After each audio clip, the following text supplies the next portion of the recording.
A big day in British politics. We're devoting the whole show to it. Pleased to say we're joined by two keen students of the Iraq War and its aftermath, David Aaronovitch from The Times, Peter Hitchens from The Mail on Sunday. Welcome to you both. We've got a lot to talk about. Let me just begin, get your initial reaction to what we've seen and heard this morning. I found two things interesting about it. I mean, the first thing, obviously, is that Blair is tremendously relieved to be able to be given the length of time to put what he thinks is his case. It's interesting, in the introduction of the programme, your announcer was saying Tony Blair there to defend his position. Well, actually, this is an inquiry. He's not really supposed to be there to defend it. He's supposed to be there to explain it, but that shows the weight of expectation we've placed upon it. The second thing I thought was interesting is I think I can already guess what Roderick Lyne is going to say in his section of the Chilcot report when it comes out. He's the ambassador who did some of the questioning. He's the ambassador who did some of the questioning, which is that he's very keen on the question of who was and who wasn't included in the decision-making. And through everything he was saying, there was a kind of implied criticism of the mode of government. In other words, why weren't you taking on more of the warnings that were possibly available to you from around the place? And I think we could kind of see the first signs of that kind of critique. Peter. Well, I'm afraid I found myself frequently losing the will to live, not entirely because of Mr. Blair's vapid and useless responses, but also because of the feebleness of the general line of questioning and the conventional wisdom which enfolds the whole inquiry. There's no fundamental analysis. The questioning should have been more robust. Well, not just more robust, but the acceptance of, for instance, Mr. Blair's complete separation of the Israel issue from what happened on September the 11th. This absurd confection, which we've had to put up with since September the 11th, that what they're after is our way of life, and that it isn't actually a Middle East matter. The immediate response to the United States government, September the 11th, was to send 3 high-level missions to Yasser Arafat, 2 by General Zinni, one by Colin Powell, and to change its position fundamentally on a Palestinian state. They recognised from the start that that's what it was about. We never hear that discussed. The whole idea the whole idea that Iraq had anything to do with not it. a history lesson. Well, no, it's precisely because these things are not discussed that the thing is so useless. Initial reaction, and we've got a lot to talk about. You'll have a subsequent reaction too, don't worry. Joe. Now, Tony Blair's session with the inquiry has brought the inevitable protests, although they have been nowhere near as large as some had expected. So what still brings people onto the streets? Giles Dilnott spent the morning with some of the demonstrators. Tony Blair! War criminal! Still angry and still protesting, their sense of injustice and outrage over the Iraq War undimmed after 7 years. But if they'd turned out to blame one man, it's a fair reflection to say they were outnumbered by police and media. The Stop the War coalition has always drawn a creative form of protest, the images deliberately unsubtle. From perhaps those you'd expect to see on a protest of this kind, to besuited and tied teenagers with socialist worker banners, and perhaps oddest of all, cheerleaders. But despite the show for the cameras, there is no denying the passion of those who'd come. I think people feel deeply wronged, and you ignore that feeling at your peril. Everybody thinks that, politics is the art of the possible, but cynicism must not be allowed to run that deep, because we'll never trust our elected representatives again. 7 years after the prosecution of a war that the people behind me believed from the start was wrong and illegal, they have come to see the man they blamed for it put on what may be their best hope of a trial. They may not get the answers they want, but although this protest has followed the signs and sounds that most of them do, perhaps the most significant thing they're doing is simply reading out the names of the people who died. Hussein Osman. The protesters have their own ideas about what the inquiry is for and equal cynicism as to what it will actually achieve. But for some, just going to work past the inquiry's front door, the clarion calls for justice and retribution for Tony Blair had somehow passed under their radar. Giles reporting from outside the hall where the inquiry is taking place, the demonstrators campaigning. A smaller turnout, I think, than we had been expecting, but peaceful, probably outnumbered by the police, in fact. Now, we were told that Tony Blair has been doing plenty of revision and rehearsal for today's session, but so far this morning it's been all very low-key and civilised in a British establishment sort of way. Key issues have been raised, but some may think, as Peter was indicating there, that the inquiry should be more robust in pushing the former Prime Minister. As expected, he's giving a pretty polished performance. Joe has some details.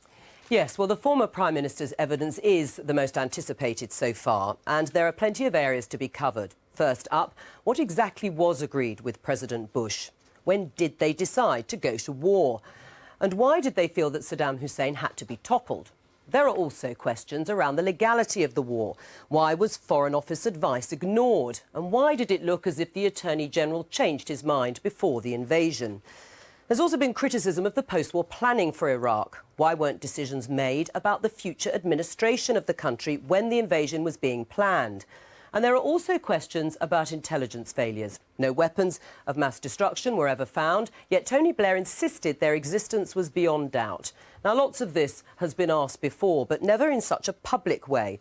He has, after all, already suggested in a recent interview that it would have been right to remove Saddam Hussein without evidence of weapons of mass destruction, and would have found a way to justify it to Parliament and the public.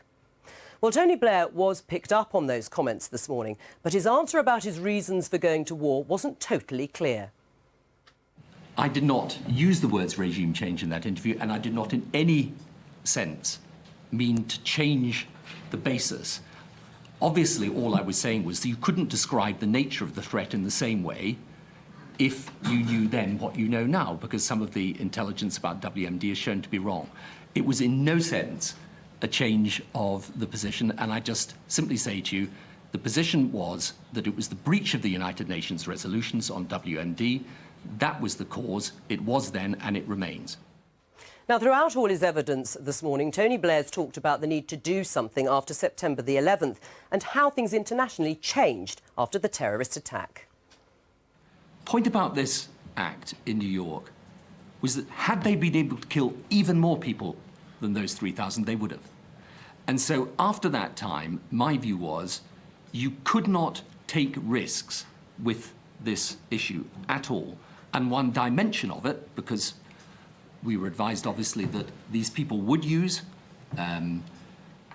chemical or biological weapons or a nuclear device if they could get hold of them. That completely changed our assessment of where the risks for security lay. And just so that we make this absolutely clear, this was not an American position. This was my position and the British position, very, very clearly. And so from September the 11th onwards, we obviously had to deal with Afghanistan.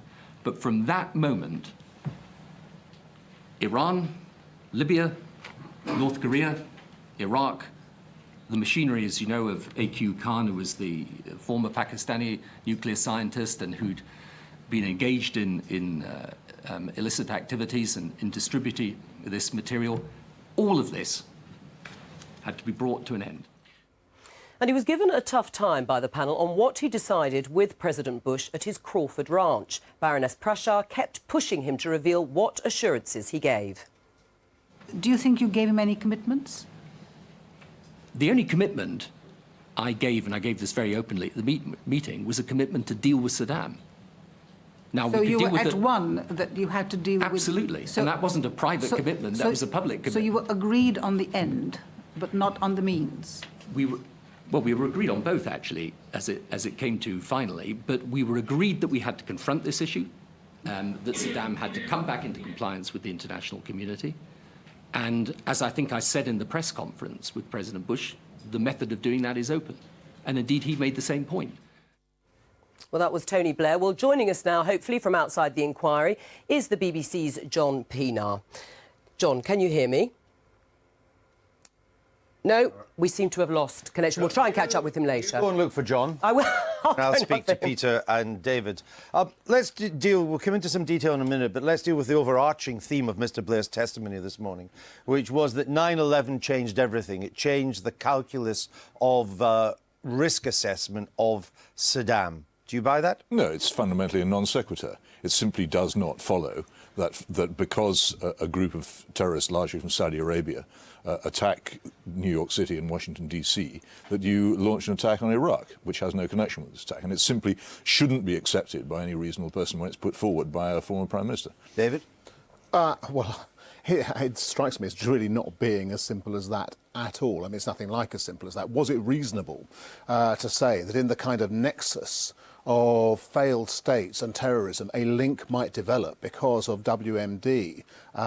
That's what Blair was saying. He thought there was a risk of it. In the wake of 9/11, I think most of us would have agreed with that calculation risk. It wasn't because we thought Saddam Hussein was going to use his WMD for a preemptive nuclear attack on America. It was whether in that context, and also within the context of whether or not you could dissuade other states from being in a similar position, Libya and the other states were mentioned, that in fact, in a sense, there was a kind of encourager pour les autres approach with Saddam. If you could get the WMD out of Saddam, and maybe if he went at the same time, that would be a byproduct of it, then in that case, you could diminish the risk of that link happening. Now, you can but what say... of other terrorists getting a hold of this? Exactly. Now, you can say that you don't think that risk was as great as Tony Blair thought it was, but the fact is, that comes over very clearly, was he did think it was a big risk. Where do we think we are now on this?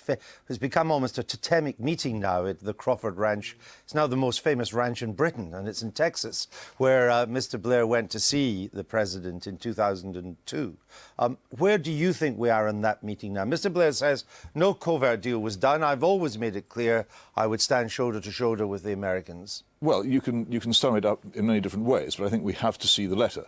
And until we've seen what was actually written at the time, we don't know.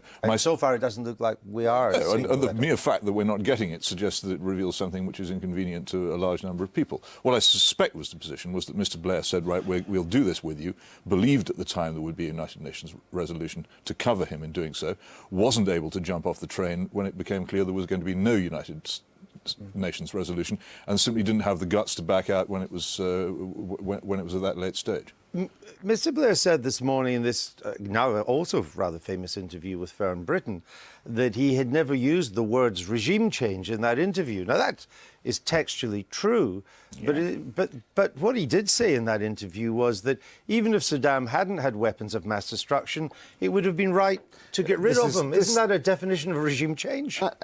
This is such a red herring. This whole Fern Britton thing, I think, is one of the kind of greatest, and he introduced it himself, so he kind of only has himself to blame. The truth? Well, he wasn't in a position to decide simply by himself whether or not the British people and the British Parliament would vote to go to war alongside the Americans on the basis solely of getting rid of Saddam Hussein and not on the basis of his failure to meet UN resolutions or of the potential having of weapons of mass destruction. There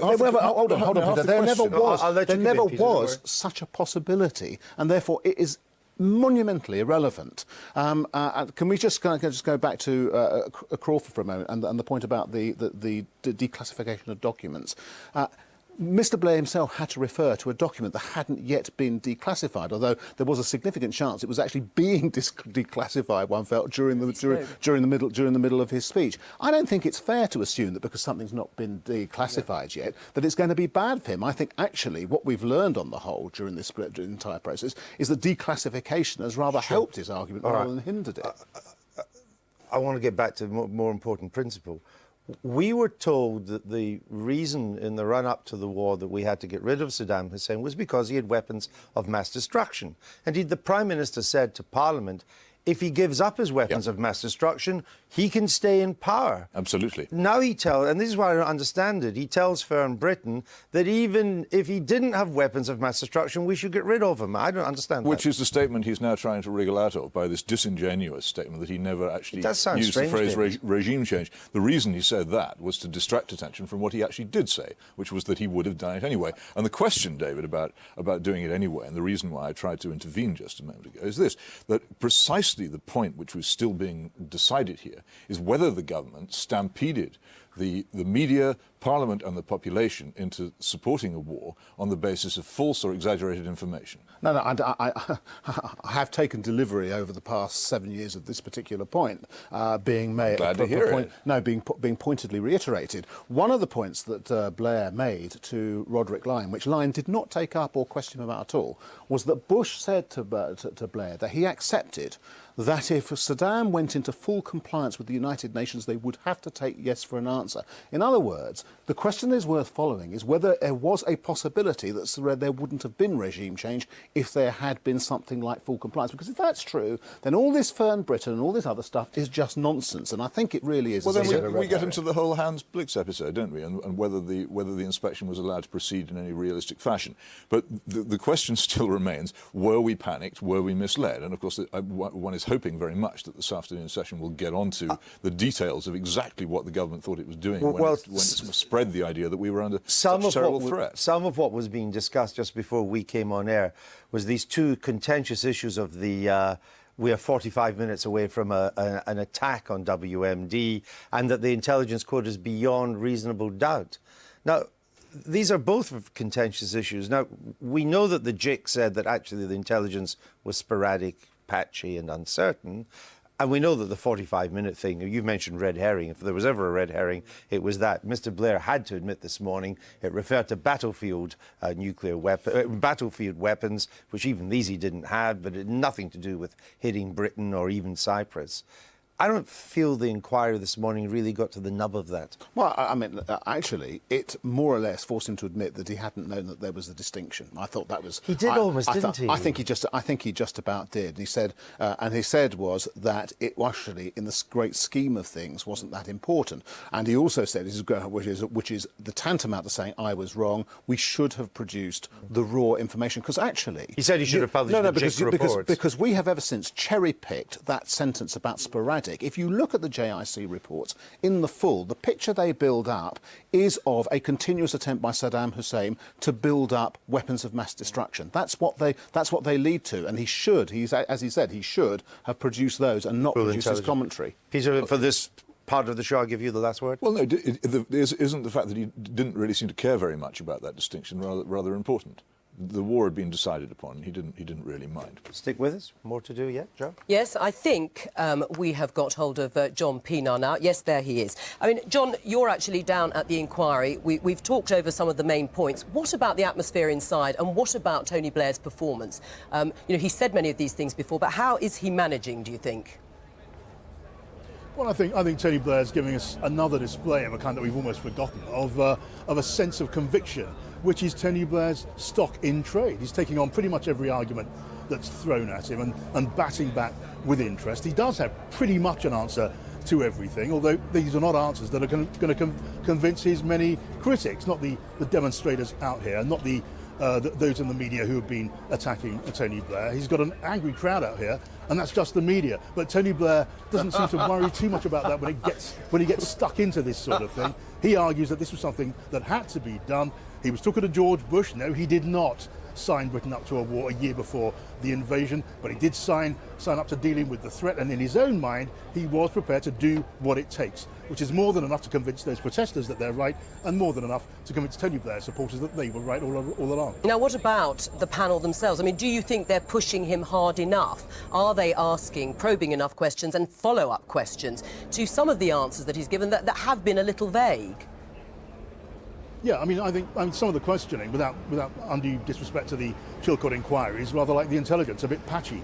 They do leave some questions unasked. They do leave some threads not tied up at the end. You can see where they're coming from. You listen to Baroness Prashar, for example. She's pressing away on the idea that Tony Blair was as hell-bent on regime change as George Bush. Yes. And Tony Blair is having none of it when it comes to the intelligence. Another big argument. He was saying, look, it was beyond doubt as far as I was concerned, and not only for me, but for the intelligence chiefs who were briefing me. They were sure too. You look at the background and the evidence, you'd need good evidence to suggest that there weren't WMD there. Now, we know now that was not the case, but these were the judgments made at the time. And in the round, in the big scheme of things, looking at the big picture, to quote a phrase that Tony Blair might have used but hasn't quite yet, he thinks it was still the right thing to do. Yes, I mean, he's always argued that sort of moral argument and justified the actions that were then taken. But as far as he himself is concerned, isn't this, as much about him having a chance to explain what he thinks was the right thing to do as it is for the panel to question him about why we went into that war in the first place?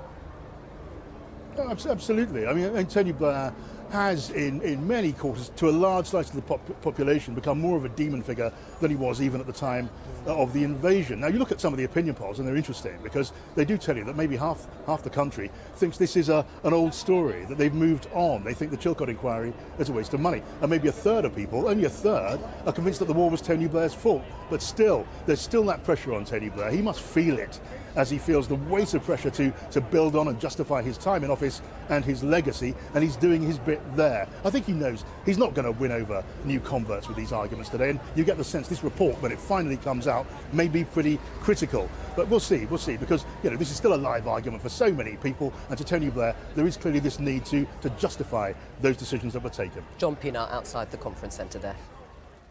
Well, as John's saying, the argument has raged ever since the invasion way back in 2003 of had we gone in there to get rid of the weapons of mass destruction, or was it really regime change, or was it a combination of the two? Let's see what Tony Blair had to say about that as he gave his testimony this morning.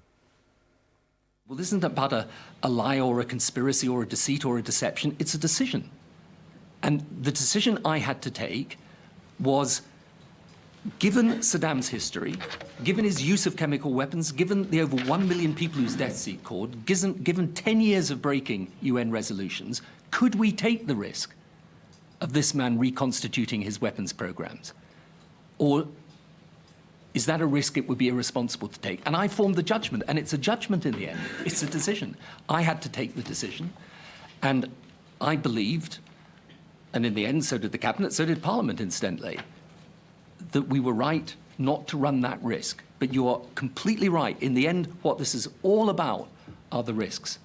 And the reason why it's so important, the point that you make, is because today we are going to be faced with exactly the same types of decisions. And we're going to have to make that judgment on risk. And my judgment, maybe other people don't take this view, and that's for the leaders of today to decide.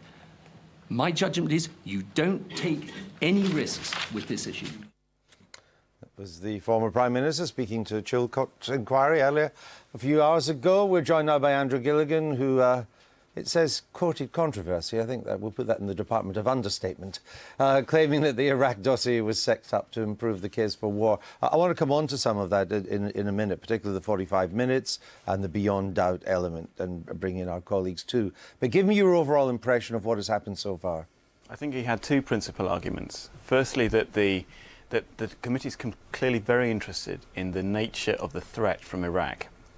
And they have got him to admit, as indeed Jack Straw did, that the actual threat from Iraq had not changed throughout 2001, it's just that his perception of it had changed. The tolerance had changed after 9/11, which, if you think about it, is a fairly illogical position because Iraq, by everyone's admission, had nothing to do with 9/11.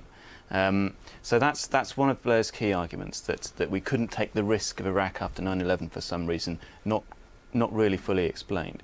The second argument is that everybody, including opponents of the war, countries which opposed the war like Germany and France, believed that there were weapons of mass destruction. That is perfectly true, but that is not the claim that Blair made. Blair claimed not simply that Iraq had weapons of mass destruction, but that those weapons of mass destruction were a growing threat, a threat so serious that it required military action. Don't forget, I mean, everybody did believe Iraq had weapons of mass destruction. It was a perfectly logical inference to draw from Saddam's behaviour, even if the intelligence wasn't clear, but they had believed that for the previous 15 years. Well, you say that, but I remember Robin Cook's resignation speech when he made it quite clear that he didn't He said they had no weapons capable of hitting a large city target. That's right. He probably had WMD. That's what I mean about only in the terms of battlefield weapons. That's what I mean about the weapons not being a threat. The clear sexing up was not Iraq's possession of weapons of mass destruction. As I say, everybody, me included, all the intelligence services, all my intelligence contacts, David Kelly indeed, they all believed that Iraq had WMD in some form. There were some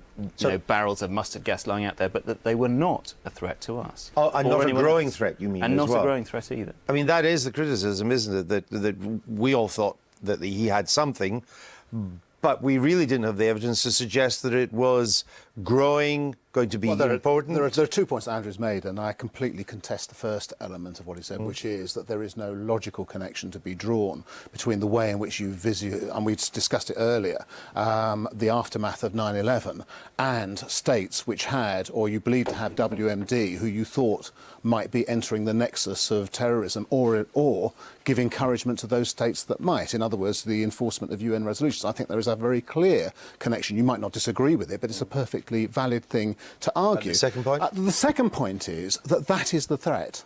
By and large, the threat was not. Because I did not recall at the time this being a big issue. I mean, if you remember, Mingus Campbell actually went after the first, as the September dossier was published, said there's nothing in this that we couldn't have anticipated already, and I'm still against taking action about it. The issue was the question about whether or not he was in compliance and what the message of his non-compliance was sending out, if you like, to the rest of the world. In other words, the overall balance of risk. That was the risk, not that he was going to lob over a few chemical weapons at Britain anytime soon. This is not an argument for aggressive war.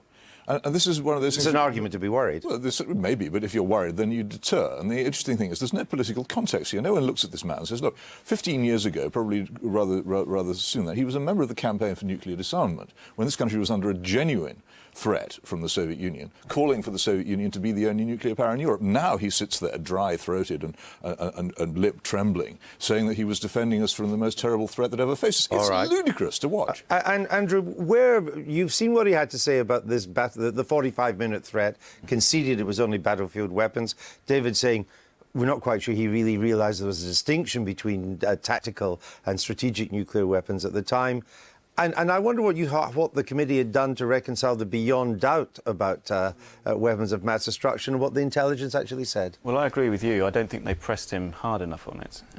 I think he was allowed to say it was a statement of his belief. It wasn't a statement of his belief. It was a statement of what the intelligence said. The actual words are, I believe the assessed intelligence has established beyond doubt that there is a growing programme. And the assessed intelligence had established nothing of the sort. And I want to just return to David's point, if I may, about the UN. The fact is, you can't say this was about enforcing the wishes of the UN because the UN process was circumvented. Hans Blix was quite clear that he had not finished his inspection process. All right, we're going to have to leave it there. The Chilcot inquiry continues this afternoon, another 3 hours for political geeks like us. It's like being in heaven at the moment. We thank our guests for being with us, to David and Peter and Andrew for joining us.